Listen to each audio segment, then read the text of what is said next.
What's up, everyone? I hope you're all having a good day or night whenever you're watching this. Today, let's talk about the Car of Tomorrow. The Car of Tomorrow debuted in 2007 part-time at all of the short tracks at Darlington Raceway. Kyle Busch famously won the first race with it at Bristol and claimed it sucked. Over the time, my opinion of the Car of Tomorrow has changed. I was like 99% of the people and hated it when it came out, but now it has kind of grown on me. So let's talk about the Car of Tomorrow. Let's start with safety. So the main reason the Car of Tomorrow even became a thing was safety. Unfortunately, in the early 2000s, a lot of drivers were getting injured or unfortunately killed during crashes. NASCAR obviously had to change this, so that's when they started developing the Car of Tomorrow. And despite what you think about the Car of Tomorrow, no one, and I mean no one, can dispute that it was safe.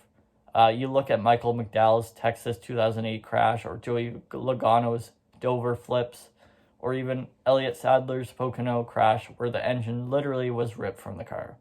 They all walked out of those crashes relatively uninjured, which unfortunately, if it was the previous gen car, probably wouldn't have happened. Don't get me wrong, some of the safety advances at tracks also helped them, but a big part of that was the Car of Tomorrow. So despite what you think about it, no one can say it wasn't safe. Nextly, let's go to the type of racing it produced. So, surprisingly, if you go back and watch some of the races from 2008 and 2009, the racing was actually really good, especially for mile-and-a-half tracks, which we seem to struggle at these days. I think we were spoiled back then and we didn't realize how good of a racing we were getting. We were all too focused on just how much we hated the car, or at least most of us. I shouldn't say all of us. But if you look back, like I said, the racing was actually not bad with the Car of Tomorrow. A lot of it was very fantastic. Some of it, obviously not every race was great, but I think we were spoiled with the type of racing we got. Lastly, let's look at the looks. So the big drawback of the Car of Tomorrow for most people were the looks, and I tend to agree. If you look at brand identification, they all kind of look the same. We're all the same with different stickers. Whereas in the previous gen car, you could tell what a Dodge was, what a Chevy, what a Toyota. With the Car of Tomorrow, yes, you could, but technically it was just different stickers. Obviously, the big wing and the splitter was a lot of, let's say, not so liked by people, including myself. But I will say, as I look back, I probably gave it too much hate back then when it first came out.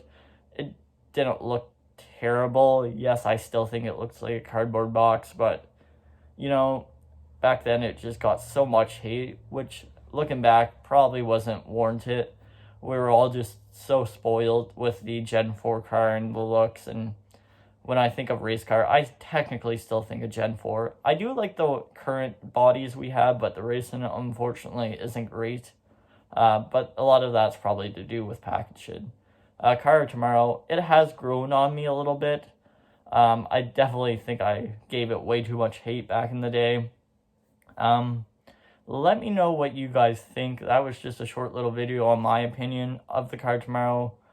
It's not as bad as everyone claimed, in my opinion, including myself. I claimed it was terrible. I tend to disagree with that now, looking back. It's definitely not the most beautiful car, but it's also not the worst car. Let me know your guys' opinions in the comments. I would really like to know if you still hate it, if it's grown on you, or if you've always liked it.